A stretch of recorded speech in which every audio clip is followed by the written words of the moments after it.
Bonsoir à tous, bienvenue sur Monaco Info pour une édition un petit peu particulière aujourd'hui puisque la première partie de votre JT sera consacrée au 119e Rolex Monte Carlo Masters. Ensemble, nous allons évoquer cette édition palpitante avec nos invités. Mélanie Antoinette de Massy sera avec nous dans quelques instants, mais pour l'instant, c'est le directeur du tournoi qui est avec nous. Bonsoir David Macy. Bonsoir. Merci d'être avec nous pour évoquer cette 119e édition qui s'annonce palpitante, hein, David. Tout à fait. On est tout prêt. En fait, maintenant, on a commencé le match déjà de qualification. On voit ici le cours central. Donc, on est prêt avec la météo en notre faveur. Donc, c'est vraiment excellent. C'est un tournoi qui est très intéressant parce qu'il lance la saison sur terre battue. C'est vrai que c'est le premier Masters 1000 en terre battue et le premier tournoi européen en Masters 1000 aussi pour l'année. Donc oui, les joueurs, ils ont hâte de changer de surface parce qu'ils viennent de passer un mois, sinon plus, sur le dur et maintenant ils passent au terre battue. Donc ça change tout pour eux. Donc il y a beaucoup de demandes de s'entraîner au Monte Carlo Country Club chaque année avant le tournoi. Beaucoup de résidents à Monaco, donc ça fait un moment qu'on reçoit les joueurs et là ils ont hâte de commencer le tournoi. C'est un tournoi historique aussi, hein, parce qu'il a vu éclore de nombreux talents. On peut aller d'Ivan Lendl à Björn Borg, tout à fait, c'est énorme. À Rafael Nadal également, qui a marqué l'histoire du tournoi. Oui, il y a un couloir qui s'appelle le Galerie des Loges et là on a tous les vainqueurs depuis 1897, donc c'est le plus ancien tournoi sur terre battue. C'est vraiment un tournoi qui amène beaucoup d'héritage et le jeu le sait. Donc c'est un tournoi qui compte beaucoup pour eux. On voit un joueur comme Rafa Nadal qui a gagné le tournoi 11 fois. Déjà de jouer 11 fois, c'est énorme, mais de l'avoir gagné 11 fois, c'est encore plus grand que c'est un record que peut-être on ne va jamais voir répéter encore. D'avoir aussi un site qui a une vue sur la mer comme ça. Oui, donc c'est magnifique. C'est un site qui est historique aussi, 1928, donc on va bientôt célébrer 100 ans de Monte Carlo Country Club. Et c'est un rêve comme site pour de tournoi parce qu'avec le cadre, avec la mer devant, c'est exceptionnel. Donc les joueurs savent que peut-être c'est plus petit, mais à la fois c'est vraiment spécial. Et on a agrandi le surface cette année, en fait déjà en 2025, avec le Player Village qui touche l'eau. Donc c'est vraiment un site maintenant qui est depuis en haut Monte Carlo Country Club, le clubhouse, qui descend tout au bas de la plage. Donc c'est magnifique. C'est pour ça que tous les top players veulent être de la partie? Oui, donc chaque année on reçoit le meilleur joueur au monde. Il y a quelques blessures cette année, mais on est ravis d'avoir déjà les deux joueurs ici à côté de nous. Donc il y a Jannik Sinner, numéro 2 au monde, en grande forme. Il vient de gagner 2 Masters 1000 Individuals in Miami. Exactement. Et peut-être on va dire le Sunshine Triple avec s'il gagne ici. Donc ça sera vraiment quelque chose. Et Carlos Alcaraz est le numéro 1 au monde qui va défendre le titre. Donc pour ça, on est vraiment hâte que... Et c'est à Monaco aussi que la première place se jouera, hein, le numéro 1 mondial. C'est vrai qu'il y a 1000 points pour le vainqueur. Carlos Alcaraz, il a 1000 points à défendre dans le classement. Et Yannick, il n'y a pas de points à défendre, donc tout peut changer ici. Donc c'est vrai que c'est un tournoi qui va compter beaucoup. Et quand on regarde le tableau, on se dit aussi c'est un mélange de jeunesse et d'expérience. On passe de Moïse Kouamé à Stan Wawrinka, également fils, qui eux c'est exactement ça. Donc on voit, il y a en fait 3 joueurs qui sont annoncés qu'ils vont terminer leur carrière cette année. Donc Stan Wawrinka, un joueur qui a gagné le tournoi en 2014 et qui a joué ici beaucoup de fois. Après Gaël Monfils, qui on sait qu'il est un joueur qui compte beaucoup pour le public et aussi il va annoncer la retraite fin de saison. Et David Goffin qui va jouer aujourd'hui aussi. Président monégasque, David. Président monégasque. Il a beaucoup joué ici à Monaco et lui aussi va terminer son carrière. Et sur l'autre côté du spectre, on a bien sûr Kouamé qui montre qu'il va être un grand joueur et vraiment avec grande capacité. Il a gagné son premier match au Masters 1000 à Miami et on était ravis de donner aussi un wildcard pour ce grand espoir français. Et même les qualifications sont palpitantes. Hein. Bien sûr. Donc là on a parmi les meilleurs joueurs de junior. Donc, il y a le race de Next Gen. Oui. Et là, il y a Alexander Budkov, Nicolas Budkov, pardon. Alexander, c'est son père. Mais Nicolas Budkov, c'est un résident à Monaco, membre de club et un joueur qui chaque année, il grimpe le classement. Et je crois qu'il va être classé parmi le 180. Donc, il va continuer à vraiment grimper encore. Et on verra bien s'il va gagner son match aujourd'hui. Justement, rejoignons Frédéric Hélion au Monte Carlo Country Club pour faire le point sur cette première journée de qualification. Merci beaucoup, David Messi, d'avoir été avec nous. Frédéric, que retenir de cette journée d'aujourd'hui? Oui, on a assisté, Émilie, à un match Monaco-Argentine lors de ce premier tour des qualifications en simple ici au Rolex Monte Carlo Masters, avec en lice, côté monégasque, les deux spécialistes du double, Hugo Nys et Romain Arneaudo, qui ont participé à ces qualifs du simple grâce à une wildcard. Et c'est Hugo Nys qui était le premier sur les courses ce matin et qui s'est incliné en 2 manches 6-3, 6-3 face à l'Argentin Juan Manuel Cerundolo, actuel 69e mondial. J'ai fait quand même un match relativement solide vu le peu de temps que j'ai en simple ces dernières années. Et face à un joueur terrien qui donne très peu de points, ouais, j'ai eu quelques bonnes occasions. C'est dommage de ne pas prendre ce premier jeu pour le faire douter. Mais globalement, j'ai fait mon match, je ne peux pas faire grand chose de plus. On le disait hier, ça fait des repères aussi de prix pour ce qui t'intéresse forcément plus, le double. Exactement, ouais, ça fait du temps de jeu sur le terrain, beaucoup de coups frappés, beaucoup de services, des glissades sur terre battue, un beau match sur un des plus beaux cours du monde, donc parfait pour entamer le double. Sacré défi également pour Romain Arneaudo, opposé à Francisco Comesana, demi-finaliste l'an passé à Rio, après notamment une victoire face à Alexander Zverev et actuel 89e mondial face à un spécialiste de la surface. Romain n'a pas trouvé la solution et s'incline lui aussi en 2-7, 6-2, 6-1. Ouais, je commence un peu tendu et du coup, lui, voilà, on sent qu'il a l'habitude d'enchaîner les frappes, les points et j'arrivais à chaque fois à avoir 1, 2, 3 points sur chaque jeu, mais de finir les jeux à cheval c'était compliqué et ouais, franchement il m'a surpris, il jouait vraiment bien et il m'a pas donné grand chose aujourd'hui. Il sert bien, il retourne bien, donc je suis un peu déçu par mon niveau de service. Peut-être j'aurais pu avoir un peu plus de points gratuits en première et c'est pour ça que le score est sec aussi, c'est parce que j'ai pas très bien tenu mes services. Et parmi les autres résultats de cette première journée de qualification ici au Rolex Monte Carlo Masters, belle victoire de David Goffin, le Belge, qui lui aussi profite de sa wildcard pour éliminer la tête de série numéro 2 de ses qualifs, le Péruvien Ignacio Buzet, en 3 manches, 2-6, 6-3, 6-3. Côté français, ça ne passe pas en revanche pour Quentin Alice qui s'incline en 2 manches face à Emilio Nava, l'Américain, 6-4, 6-4. Ça ne passe pas non plus pour Benjamin Bonzi qui lui a perdu face à l'Espagnol Bautista Agut, une défaite là aussi en 2-7, 6-4, 6-3. Et merci Frédéric pour ce point sur ces résultats. Nous avons été rejoints par la présidente de la Fédération monégasque de tennis, présidente également du Monte Carlo Country Club et présidente du Rolex Monte Carlo Masters. Bonsoir Mélanie Antoinette de Massy. Bonsoir, merci d'être ici parmi nous comme toujours. Toujours un plaisir de vous recevoir, de voir tout d'abord cette jeune génération échanger des balles avec de grands champions, c'est très inspirant. Hein. Oui, c'est toujours sympathique de faire participer les enfants. C'est une des raisons pourquoi nous essayons d'organiser le mini-tennis comme parfois d'autres événements en ville pour essayer de faire découvrir notre sport, même si de ce que je vois, ce sont 2 enfants qui doivent déjà jouer. Je pense qu'ils doivent être probablement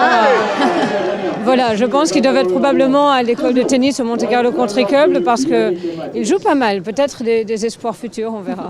On verra, peut-être on les retrouvera sous les couleurs de Monaco. Justement, à Monaco, il y a des joueurs inspirants, ceux de la Fédération monégasque de tennis. On pourrait évidemment penser en premier lieu à Valentin Vachereau, 23e joueur mondial depuis le début de la semaine. Mais il n'y a pas que lui. Hein. Non, absolument. Nous avons nos joueurs de double également, donc Hugo Nys et Romain Arneaudo. Hugo qui est dans le top 20 et mondial en double et Romain qui est dans le top 50. Romain qui est tenant du titre chez nous à Monte Carlo en double et Hugo qui est tenant du titre de Masters 1000 à Rome qu'il a gagné en 2023. Sont des joueurs aussi qui ont tendance à aller assez loin dans les grands chelems. Hugo était en demi-finale de Roland Garros en 2025. Donc les deux ont tout à fait les capacités de Romain de gagner de nouveau chez nous Hugo. Et Hugo, vu qu'il a gagné en plus à Rome et de nouveau était en demi-finale à Roland-Garros, il n'y a pas de raison qu'il ne puisse pas gagner chez nous. Et Valentin, j'espère qu'il va aller vraiment loin et je pense qu'il a vraiment les capacités de gagner Monte-Carlo. Il a gagné à Shanghai et il a fait plusieurs quarts de finale depuis sur des Masters 1000. Donc non, la fédération monégasque de tennis se porte vraiment bien et je pense que pour les juniors chez nous et surtout les juniors de la fédération monégasque de tennis, ce qui est agréable, c'est aussi d'avoir à peu près 25 ou 30 de joueurs sur le top 50 qui sont résidents monégasques, comme les deux joueurs là à côté de nous, qui sont respectivement Yannick Sinner numéro 2 mondial et Alexander Zverev numéro 3 mondial et qui sont tous les deux résidents monégasques. Alexander est d'ailleurs arrivé avec son scooter. Vous voyez, c'est assez improbable de voir une image comme ça. Il n'y a qu'à Monaco qu'on peut voir ça. Hein. Ah bah absolument, oui. Il est arrivé tranquille en scooter et il me dit bah oui, comme un monégasque, il m'a dit. Comme un monégasque. Vous avez mentionné Valentin Vachereau, Hugo Nys, Romain Arnaud. Ces trois joueurs ont pour particularité d'avoir gagné un Masters 1000. C'est quand même assez exceptionnel. C'est tout à fait exceptionnel. Pour vous donner un exemple, il me semble de mémoire que la dernière fois qu'un joueur français a gagné un Masters 1000 en simple, c'était Tsonga en 2014, il me semble. Donc gagner un Masters 1000, c'est vraiment pas anodin, c'est un exploit. Il y a énormément de fédérations dans le monde qui n'ont aucun joueur qui ont gagné un Masters 1000, ni en simple ni en double. Et je pense qu'il y a très peu de fédérations qui ont gagné 3 Masters 1000, enfin peut-être à part l'Italie et d'Espagne, mais qui ont gagné 3 Masters 1000 en 2 ans, vu que nous, ça a été le cas entre 2023 et 2025, donc 2 Masters 1000 en double et 2 en simple. En tout cas, de gagner 3 Masters 1000 avec 3 joueurs différents, ça, je pense qu'il y a très peu de fédérations qui peuvent le dire et qui peuvent en être fiers. Vous l'avez dit, le tennis monégasque se porte bien. Monaco ira défendre ses chances en Coupe Davis pour la première fois. C'est une place dans l'élite mondiale qui se jouera en septembre face à la Finlande. Hein. Oui, en effet, eh bien, si nous gagnons notre rencontre en Finlande en septembre, nous nous qualifierons pour la phase des qualifications de la Coupe Davis. Donc, c'est-à-dire que l'année prochaine, il y aurait 2 tours de qualification et puis nous serions dans les phases finales de la Coupe Davis, ce qui serait, je pense, un beau cadeau pour le centenaire de la Fédération monégasque de tennis, vu que notre fédé a été créée en 1927 et notre première rencontre de Coupe Davis s'est jouée en 1929 contre la Suisse. Donc voilà, ça serait une belle aventure pour notre centenaire. Je regarde un petit peu parce qu'il y a quand même des petites balles qui arrivent. Je ne sais pas si c'est Sacha qui a manqué son revers, mais on va rester quand même qui nous sauve un petit peu attentif. Juste un petit mot sur le Rolex Monte-Carlo Masters, Mélanie. On le sait que c'est une compétition que vous affectionnez particulièrement, que vous suivez depuis votre plus jeune âge. C'est une belle histoire familiale. Quel regard portez-vous sur cette compétition depuis que vous la suivez ? Oui, le tournoi, comme la Fédé, comme le club, je suis vraiment née là-dedans. Ma mère m'a amenée avec elle depuis ma naissance, vu que elle s'en occupait déjà avant ma naissance. Donc pour moi, c'est vraiment une histoire de famille et c'est vraiment toute ma vie. Et je suis, comme on disait, je suis très fière de mes joueurs et de là où nous sommes arrivés à la fédération, mais je suis également très fière des développements que nous avons fait au Monte-Carlo Country Club ces dernières années. Avec beaucoup de travaux, notamment de rénovation et de projets en cours pour les prochaines années. Et en ce qui concerne le tournoi, depuis, comme vous savez, il y a eu les années Covid qui ont été assez difficiles comme tout le monde, mais depuis l'édition 2023, nous avons fait énormément de modifications sur le site, que ce soit au niveau de l'accueil des spectateurs, du village des partenaires, du village commercial, tout ça c'est complètement métamorphosé. Nous avons aussi l'an passé agrandi notre site de 35% en privatisant le beach club pour les joueurs. Donc le tournoi a vraiment évolué et de plus nous battons nos records chaque année, que ce soit en termes d'audience et en termes d'autres chiffres également, mais en termes de spectateurs sur site, nous sommes passés avant Covid d'un maximum de plus de 138 000 personnes à l'an passé plus de 154 000 personnes. Donc ça, je suis très fière de mes équipes et voilà, très fière de ce que nous avons pu réaliser ces dernières années et pourvu que ça dure. Je Je suis sûre que votre maman aussi serait fière de tout ce parcours accompli. C'est pour ça que nous tenions aussi à lui rendre hommage aujourd'hui. Merci infiniment, Mélanie Antoinette de Massy, d'avoir été avec nous. On va rejoindre Frédéric Hélion sur les terrains du Monte Carlo Country Club. Nous évoquions tout à l'heure justement les forces monégasques. Ils sont représentés au Monte Carlo Country Club. Frédéric, ils défendront leur chance, dont un titre pour Romain Arneaudo. Oui, Émilie, Romain Arneaudo tentera de défendre son titre obtenu en double l'an passé avec Manuel Guinard, mais avec un autre partenaire cette année, puisque Romain sera associé au très expérimenté Pierre Hugerbert, ex numéro 2 mondial en double et vainqueur des 4 titres du Grand Chelem. La paire franco-monégasque affrontera une paire argentine au premier tour, González Molteni, vainqueur il y a quelques années du Masters 1000 de Rome, déjà sur terre battue. Hugonis, lui, rêve de s'imposer ici à domicile à Monte Carlo. Il sera associé à son partenaire déjà de longue date, Édouard Roger Vasselin, et eux au premier tour auront fort à faire puisqu'ils affronteront la tête de série numéro 7, Cabral Salisbury. Et puis, nouvel épisode de la cousinade ici en principauté, Arthur Rinderknecht et Valentin Vachereau seront associés en double et auront aussi fort à faire. Ils joueront la tête de série numéro 5, Arevalo Pavic. Valentin, que l'on retrouvera bien sûr en simple, le numéro 23 mondial qui débutera son tournoi façon polonais, Kamil Maszrach, et qui, en cas de victoire, pourrait avoir un match très alléchant face à Lorenzo Musetti, l'Italien finaliste ici l'an passé, face à Carlos Alcaraz. Valentin qui essayera de faire mieux que la saison passée où il avait battu Struff au premier tour avant de s'incliner au deuxième face à Grigor Dimitrov. Merci Frédéric, cette première partie de JT consacrée au Rolex Monte Carlo Masters est à présent terminée. Sachez que l'événement sera à suivre toute la semaine sur notre antenne avec les experts tennis. Tout de suite, la suite de votre journal avec vous, Sarah Inkari. Bonsoir Sarah. Bonsoir Émilie, bonsoir à toutes et à tous. Dans le reste de l'actualité, du sport encore avec cette belle affiche prévue demain. L'AS Monaco FC reçoit l'Olympique de Marseille et les Rouges et Blancs sont sur une bonne lancée. Ils viennent d'enchaîner 6 victoires et peuvent de nouveau rêver de la Ligue des Champions. S'ils remportent le match dimanche, ils seraient ex-aequo avec leur adversaire phocéen, actuellement 3e. Le coach Sébastien Pocognoli était en conférence de presse hier pour évoquer notamment le retour ou non de Paul Pogba sur la pelouse du Louis II en compétition. Écoutons-le. Il est disponible, oui. Il reste encore 3 séances d'entraînement, mais il s'entraîne de manière continue avec le groupe depuis maintenant le début de la trêve internationale. Donc, vu le processus positif, c'est une possibilité, oui. Tout ce que je peux dire, c'est qu'ils sont tous revenus très en forme et on a eu cette semaine et même avant les quelques jours un très bon niveau d'entraînement et les joueurs qui sont revenus d'équipe nationale hier ont rejoint le groupe avec un très bon mindset et une bonne énergie et on a le reste de nos joueurs qui vont arriver aujourd'hui et je pense que ce sera dans la même lignée parce qu'ils ont fait des bonnes prestations en équipe nationale. Donc voilà, pour revenir sur Paul et en dessous, voilà, tout ce que je peux dire c'est qu'ils sont bien entraînés cette semaine, donc ça veut dire que ça a certainement été productif. Le coup d'envoi sera donné à 20h45 au Stade Louis II. Et pour celles et ceux qui s'y rendront, sachez qu'une séance de dédicace avec le défenseur de l'ASM FC, Caio Henrique, est prévue à partir de 19h45 sur le parvis. Demain matin, pensez à aller faire un tour dans les jardins. Les cloches devraient y avoir déposé quelques douceurs chocolatées. Pour les préparer, les chocolatiers sont à pied d'œuvre. Théo Schumer et Lionel Bernardi se sont rendus à l'Épidore, institution de la rue Grimaldi. Voyez leur reportage.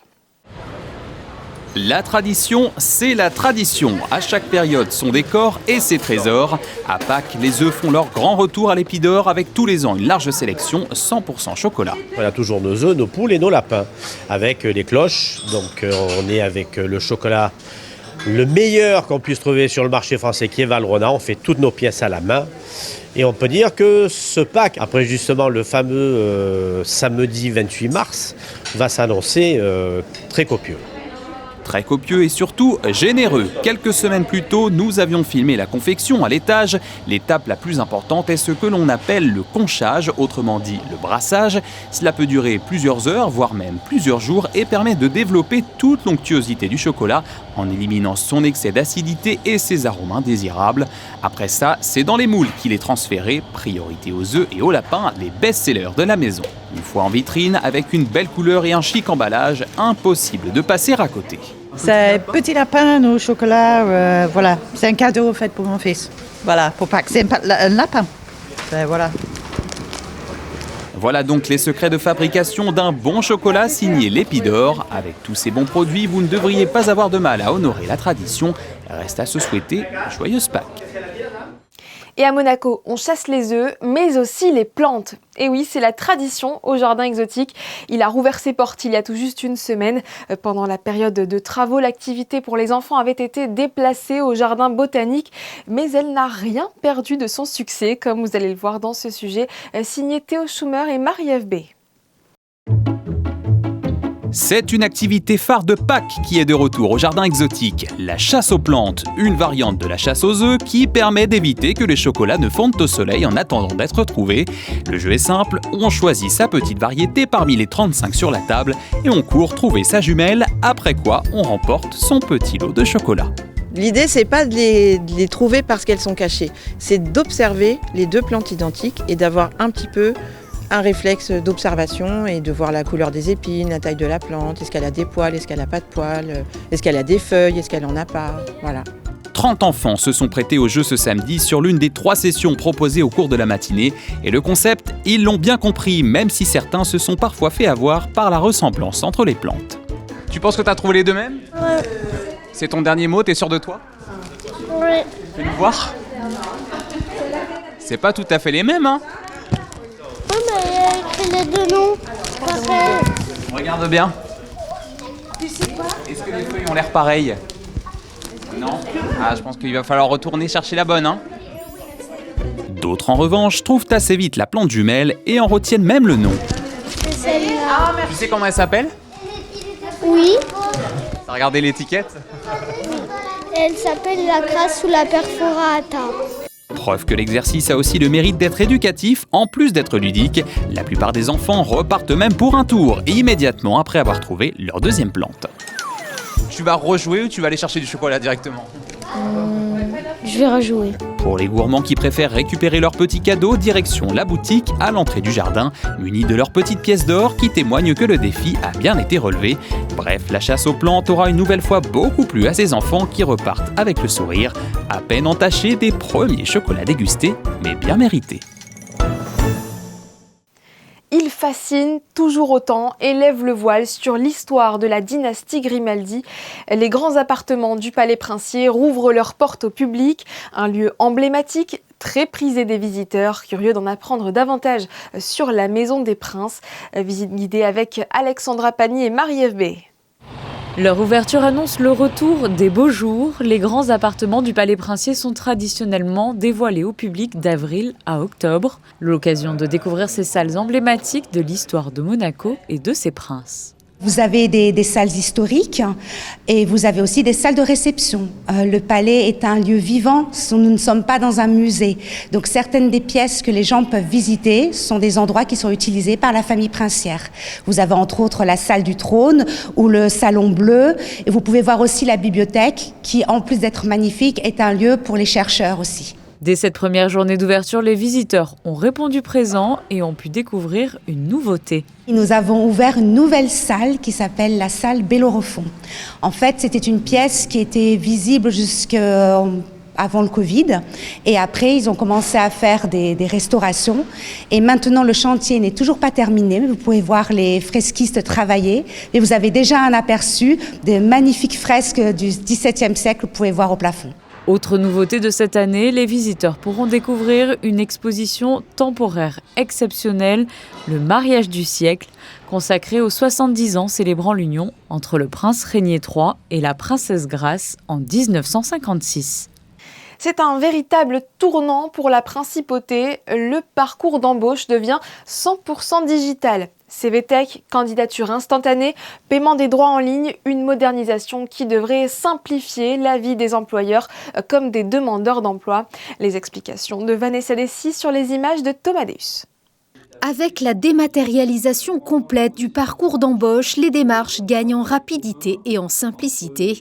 L'objectif étant de fluidifier les échanges, réduire les délais de recrutement et moderniser l'accès à l'emploi. Je crois que c'est une très grande avancée. C'était attendu à la fois par les employeurs et par ceux qui manifestent leur candidature à l'emploi. Je crois que c'est surtout le témoignage d'un travail extrêmement riche et collaboratif entre eux, d'un côté les employeurs et de l'autre les services de l'administration, être à l'écoute les uns des autres, essayer de produire finalement l'outil qui nous permet de gagner du temps, de simplifier la procédure, de dématérialiser le processus d'embauche, d'avoir tout autant de garanties en coordonnant les différents services de l'administration, ce qui est toujours quelque chose qui nous fait avoir un gain de temps et d'efficacité extrêmement appréciable.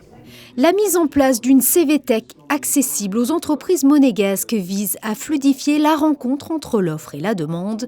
Les recruteurs peuvent consulter directement les profils disponibles. Pour les demandeurs d'emploi, cette visibilité accrue augmente les chances d'être sollicités plus rapidement. Alors en fait, il s'agit de la CVTech des demandeurs d'emploi prioritaires, c'est-à-dire ce sont les demandeurs d'emploi qui sont enregistrés au service de l'emploi. Et donc ces demandeurs d'emploi prioritaires, s'ils le souhaitent, ils peuvent rendre leur CV visible aux employeurs monégasques qui ont accès à leur service en ligne. Donc en effet, ça permet de redynamiser l'embauche sur les prioritaires monégasques. Ça change beaucoup de choses, notamment pour les employeurs monégasques qui ont accès à un portail de fonctionnalités augmentées, c'est-à-dire qu'ils peuvent réaliser l'ensemble de la procédure d'embauchage en ligne, depuis la recherche de leur candidat jusqu'à la signature du document d'autorisation d'embauchage, payer les droits en ligne et puis récupérer le document signé dans leur espace. La digitalisation du parcours d'embauche marque une étape clé vers un marché du travail plus transparent. Le numérique promet de rapprocher efficacement l'offre et la demande tout en modernisant les pratiques de recrutement en principauté. Comme chaque samedi, nous vous proposons un voyage outre-Atlantique. La chronique US nous emmène précisément en Louisiane cette semaine à la rencontre du consul honoraire de la principauté à la Nouvelle-Orléans. Nommé par le prince Albert II en 2012, Calvin Fayard est un avocat connu aux États-Unis pour avoir fait progresser la cause environnementale. Sur place, Bastien Bory. Il suffit de 3 générations pour qu'une langue s'efface et autant pour qu'elle réapparaisse. Si le français longtemps discriminé ne compte ici plus que 200 000 locuteurs contre 1 million dans les années 1960, son apprentissage a récemment retrouvé une place dans une trentaine de districts scolaires de la région. I see an effort now of the French heritage and the Frenchmen to try to reintroduce that into areas where the younger generation can take advantage and learn French as its second language or equivalent to English. And I certainly endorse that. I think it's good.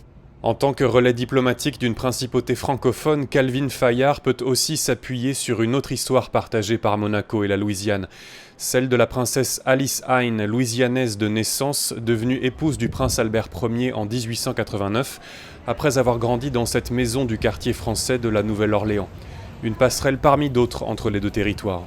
We implemented Monaco Week in New Orleans, which included Monaco chefs, food, different aspects of what Monaco has to offer in its principality.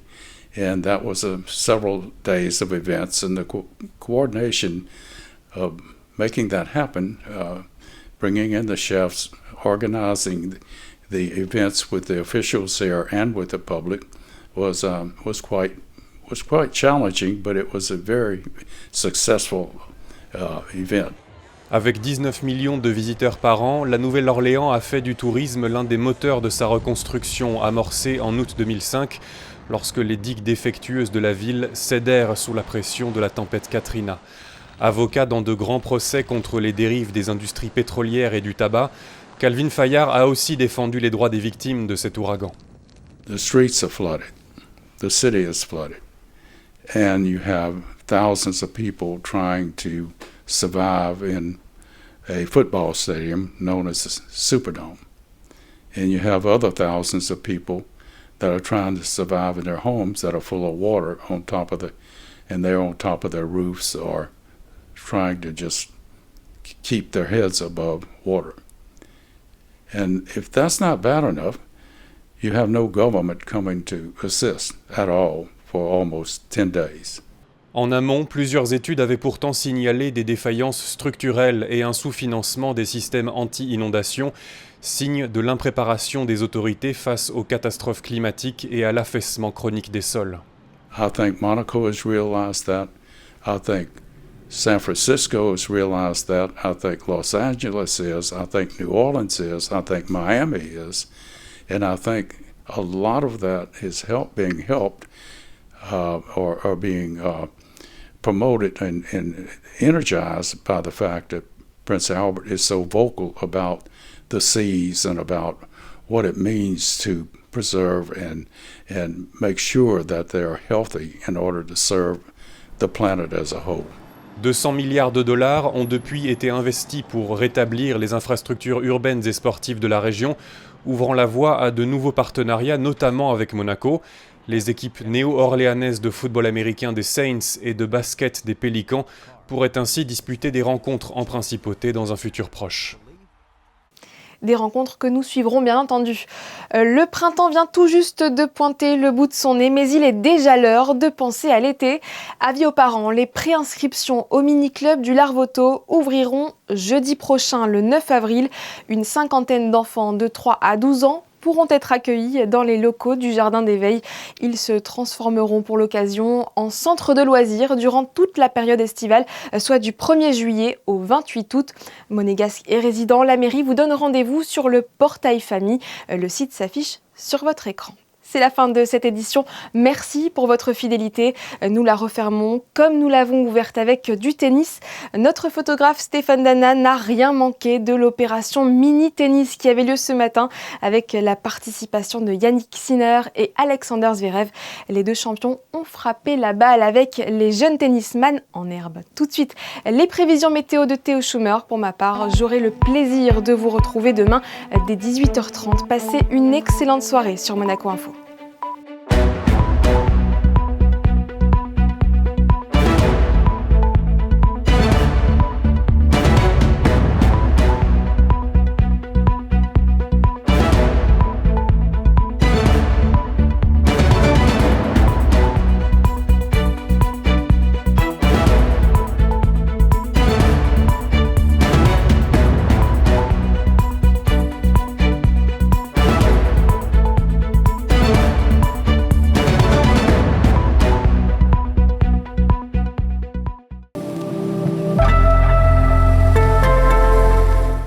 Bonsoir à tous, ravi de vous retrouver pour vos prévisions météo du week-end. On va garder de bonnes conditions ce dimanche, à l'exception de la matinée, pas grand-chose. Le ciel sera juste un peu voilé, mais se dégagera progressivement l'après-midi pour nous offrir de belles éclaircies en fin de journée. Côté température, on sera encore chanceux avec 14 degrés au petit déjeuner jusqu'à 19 degrés au plus fort de la journée. Ce dimanche 5 avril, ce sera la Saint-Irène. Pensez à souhaiter une excellente fête à toutes celles que vous connaissez. Bonne soirée sur Monaco Info et à demain.